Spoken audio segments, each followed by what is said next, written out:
Então pessoal, sejam bem-vindos a mais um vídeo no Christian Life. No dia de hoje vamos estar falando sobre o livro de Mateus. O Ricardo quer falar um pouquinho sobre o que nós vamos... Na verdade nós vamos começar uma série de apresentação, né, de alguns livros da Bíblia, né? Exatamente, a gente planeja começar pelo Novo Testamento e descrever a Bíblia de maneira histórica. Não simplesmente sobre o que ela fala, um pouquinho mais sobre como ela foi escrita, dar um pouquinho de background sobre o autor e enriquecer um pouquinho mais você sobre o conhecimento bíblico. Então venha com a gente, fica de olho e não perca os vídeos. Se inscreva no canal, no sininho ali, para você ter notificação de todas as informações aqui do canal, beleza? Não é no sininho, né? É no quadradinho embaixo ali, jovem, não confunda. Não é no quadradinho, não é no sininho, o pessoal fala no sininho. Não, mano, o sininho é a notificação lá, quando você recebe, quando você comentou e o cara te enxerga de volta lá, velho. Que burro, dá 0 pra ele. Ah, esse pessoal, os haters então. Exatamente, só para ver o recado dos haters, né? Ah, então tá. Então beleza, siga o Ricardo, esquece o que eu falei.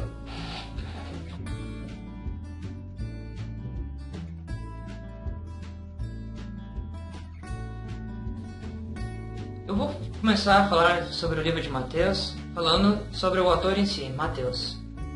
Mateus era um cobrador de impostos e também ele foi um dos discípulos de Jesus. Por isso que o evangelho leva o seu nome. Mateus, como cobrador de impostos, ele tinha a habilidade de transcrever discursos palavra por palavra. Então não somente ele foi inspirado pelo Espírito Santo, como a própria Bíblia diz, mas ele também descreveu o Sermão do Monte de Cristo, por exemplo, com precisão admirável. E por fim, é legal notar que o livro de Mateus, ele não é escrito cronologicamente, mas ele é escrito de acordo com os 6 principais discursos de Jesus. O livro de Mateus, em resumo, ele separa o livro das seguintes formas. Primeiramente, ele começa falando do nascimento de Jesus, como aconteceu a concepção virginal através de Maria, e descreve um pouco do crescimento de Jesus em Nazaré. Após essa parte, o livro ele começa a descrever os discursos de Jesus, a questão dos sermões do monte, as parábolas. Depois dessa parte, ele começa a falar da função dos discípulos. E logo após a parte que ele fala sobre como os discípulos devem agir, ele fala também da questão da igreja.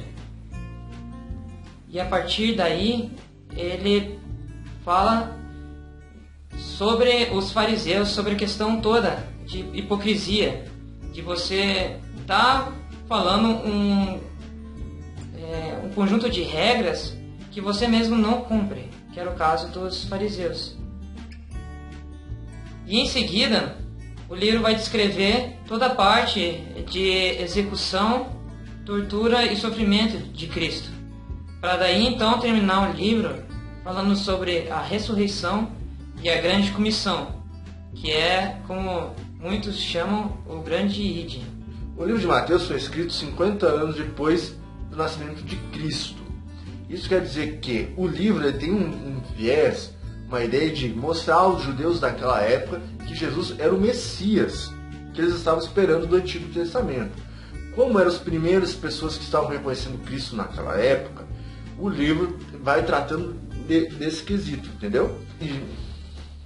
E nesse mostrar de que Jesus era o Cristo, era o Messias que eles estavam esperando, Mateus tentou mostrar no seu livro o cumprimento das passagens do Antigo Testamento, né? Mostrando ao povo, é ele mesmo, aquilo que estava escrito lá no Antigo Testamento, ele cumpriu.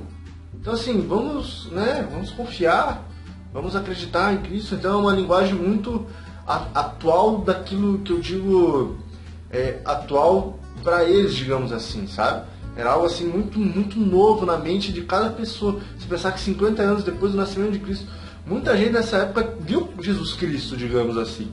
Então assim, a função de Mateus foi tentar mostrar ao povo que Jesus era realmente o Messias que eles tanto estavam esperando e que não precisavam mais esperar, né? Como o Ricardo falou também, tratava muito da parte hipócrita, né? De que as pessoas cumpriam a lei, tinham a lei, mas não a cumpriam, né? Ou, a lei, só usavam a lei quando beneficiava-se da lei e coisa e tal.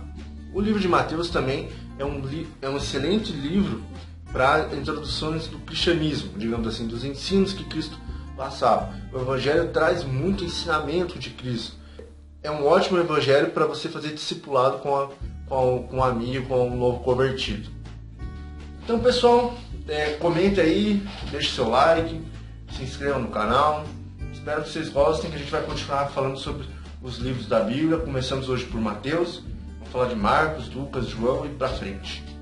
E não deixe de ler o livro você mesmo, para confirmar tudo aquilo que a gente disse aqui. E também tentar associar um pouco do que a gente falou aqui e ver se tudo isso faz sentido para você. Beleza? Até mais! É isso aí.